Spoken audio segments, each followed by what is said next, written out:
Do you or do you not want to? No, I'm not, because they had no business arresting me, Your Honor. People of the State of Michigan versus Donald Raymond LaLester. We are here today for a final pretrial conference in this case ahead of a trial scheduled for June 20th and 21st. We are proceeding today partially in person and partially by video conference.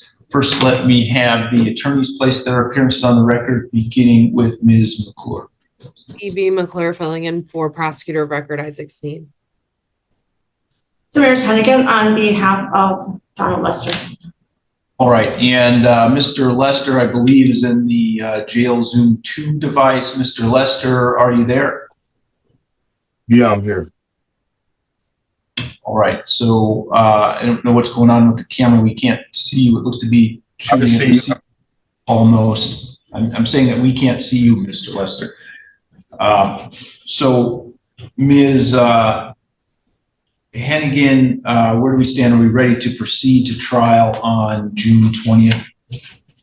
Thank you, Your Honor. I met with my client yesterday and did make the final offer to him with regard to plea agreements. My client has declined to accept the plea that was offered by prosecution. I also was informed by my client that he has filed a few motions. I guess you would say pro se. I have not seen those motions myself, but he says he mailed them to the court. He does have many objections to the proceedings. That being said, the next step that would be appropriate with regard to our legal procedures would be to go forward with trial. I am prepared to do that, though I do believe that my client will object to that, Your Honor. So I do want to make sure that I represent his wishes as well, while I still inform the court of whether or not I'm ready to proceed. So I will be ready to proceed for trial next week. That being said, my client does not want to go to trial as he feels that the court doesn't have jurisdiction over him on this matter in order for us to move to trial. And he was very upset, I would add, just for the record, for his for appellate purposes for him, that he was upset that I agreed to a trial schedule at a past hearing. And I did try to explain to him that that's just a procedure, that the court is on timeframes according to statute, and that at some point we do have to set a trial schedule, even though it was my intent to continue to try to negotiate this case for him along the way. All right, to the extent that there's any objection based on court's jurisdiction, I can't hear you. Can you speak up, please?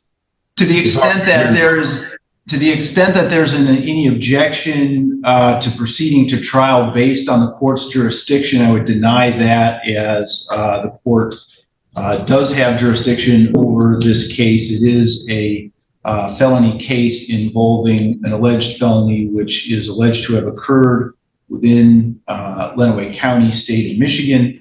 This is the circuit court for the Lenawee County, state of Michigan, and therefore jurisdiction is appropriate. Ms. McClure, is there anything we need to address from the people's side?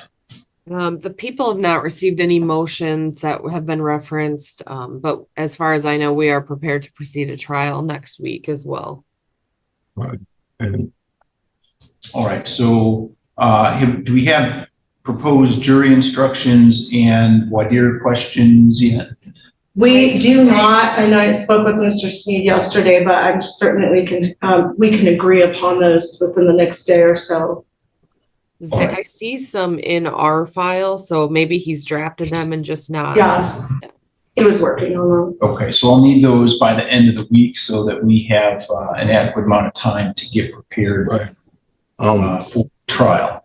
I would also like to intervene here real quick, but that being said, the motion is just not for the jurisdiction. It's also for personal jurisdiction and subject matter jurisdiction.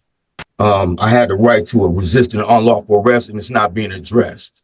The Supreme Court ruling on that, I just read that not too long ago, and they arrested me for an old traffic ticket is where it started at. They're trying to dodge the point of where they harassed me for 3 days before they arrested. And as far as this possession situation go, I was informed yesterday by my attorney, who I haven't talked to since March, that I was looking at 14 years.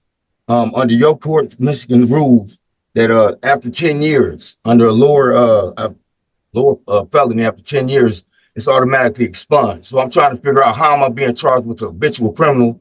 And also, I would like to get that in writing that you said that you have jurisdiction over this case, but not the said person. And that's all in the motions that I sent over to the clerk's office. I also have them all notarized. I also have copies of everything that I sent over there. So there should be somewhere in y'all file that y'all should have it. Your Honor, and personal. And like I said, I haven't talked to this woman since March. She told me that I was going to be released out for bond, and I haven't heard anything from her since then. I wrote her a letter. The first time I seen this woman in about 2 or 3 months, first time was yesterday. And she doesn't represent the said name anyway. I've talked to her about that situation too. Somebody's not being truthful here. And I've been sitting here almost 10 months without a bond or even so much as calling my witnesses. She's never asked me anything. So my due process is being violated. Also, I'm sitting in here on an unsigned warrant. Unsigned. A probable cause warrant. They trying to make it look like they arrested me for those charges, and it's not what it was for. That's not what it was for. I was arrested for driving on a suspended license from back in 2016. That case got dismissed. For nearly a year, this case has been defined by arguments over authority, procedure, and jurisdiction. But now the conversation shifts to something far more consequential. Sitting before the court is an offer that could dramatically change what happens next. The question is no longer what objections have been reset. It's whether the defendant is willing to make a decision that could alter the entire trajectory of this case. Your Honor, I did inform him He's not yesterday. addressing none of those issues, Your Honor. Period. Mr. LaLester, I need you to stop interrupting people, okay? What is it that you wanted to say? I did inform him yesterday that the charges he was facing could, that it's up to 14 years because there's consecutive sentencing available on those charges. He has a felony that is up to 10 years and then 2 R&Os, which can be sentenced consecutively if that were requested and or if the court were to do it. And I informed him of that at the time that I was telling him about the plea agreement that would allow him to be released today. So he is correct in that I did inform him of that, but it's not because of the habitual offender notice. And he asked me about that yesterday, and I reiterated again yesterday that that is not why. That was not why he's facing that amount of time. It was simply me telling him worst case scenario in this matter. All right, so to the extent that personal jurisdiction issue has been raised in addition to subject matter jurisdiction, and again, deny any request on those bases because the court, again, has personal jurisdiction over Mr. Lester, who is a human being located in Lenawee County, Michigan, and alleged to have commit a felony crime in Lenawee County, Michigan. How did I commit a violent crime? With respect to the argument that Mr. Lester made regarding the right to resist an unlawful arrest, that's why the court is having a trial. One of the elements that the prosecutor needs to prove in a resisting and obstructing case is that the officers were on duty, acting lawfully, and made a lawful arrest that Mr. Lester resisted. So that's the purpose of the trial.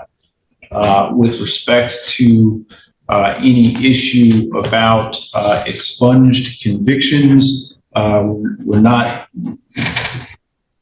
even to that point yet. The habitual offender issue comes into play only after a conviction has entered, and then the court has to determine whether the convictions listed in the habitual offender notice in fact happen and can appropriately be used under the statute for the sentencing enhancements that have been notified in the information. And so, In courtroom proceedings, there are moments when months of legal maneuvering collapse into a single answer. What just happened is one of those moments. The court now has the response it needed, and the consequences extend far beyond today's hearing. With the possibility of a negotiated resolution slipping away, the focus shifts entirely to what comes next, what will ultimately be tested before a jury. Okay.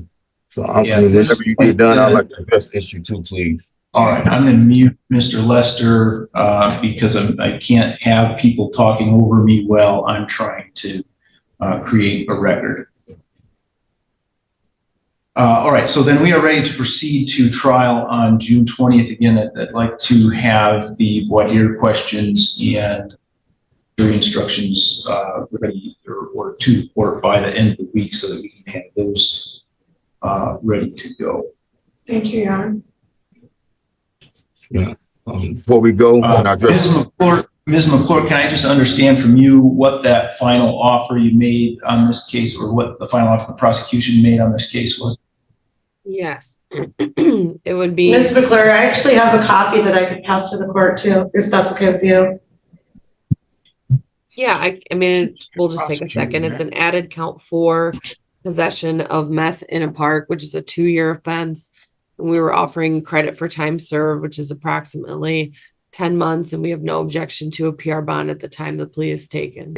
The prosecution has made an offer to resolve the case if Mr. Lester were willing to plead guilty to possession of methamphetamine in a park. That's a 2-year maximum possible penalty, but the prosecution has also agreed to credit for time served and or fines and costs, and a personal recognizance bond release until the date of the sentencing. Is that all accurate, Ms. McClure? what is that? That Yes. is crazy. Yes, All that's right. accurate, Your Honor. And Mr. Lester is not interested in agreeing to that plea. Is that correct? It's my understanding, but it seems that he would like to say something about it, Your Honor, so I prefer that he answer that question himself. I would like to say something because of the fact that you keep trying to let me out on a PR bond and you want me to come back to court for sentencing, but you won't let me out to try to get my witnesses and gather the evidence that I need to be able to present it at trial. I haven't even went over this one. I haven't even went over any kind of defense with this woman. I am being prosecuted and persecuted by her and a prosecutor. And it's obvious. It's very obvious. It stands out. I haven't talked to this lady since March. And when I did, she came in there and coerced me into trying to keep her on my case. All right. So, Mr. Lester, that wasn't really responsive to the question that was asked. The question you're being I asked don't know right nothing now. about that. I told her what it was then, and Mr. Lester, you keep trying to cut me off. well, that's because you won't let me create the Right. record and do my job. So I'm I'm trying to do my get- job. You're not the one sitting in jail, sir. Your Honor, would All you right, please so- mute my client? I don't want him to. Record Right, should it's reflect that. The record should reflect that Mr. Lester had, I'm sorry, so. Mr. Lester, the question I'm asking and that I need an answer to is you've heard the offer that I've indicated the prosecution has made to you to resolve the case. Do you or do you not want to? No, I'm not, because they had no business arresting me, Your Honor. And I wasn't bothering anybody. A simple no is fine. That's all I needed. All I needed was no. Quit So talking to the me like I'm a answer, kid. the answer is no, so we will proceed to trial next week. I don't think there's anything else we need to address this morning. So Mr. Bond. Lester, I need a let the bond. officer know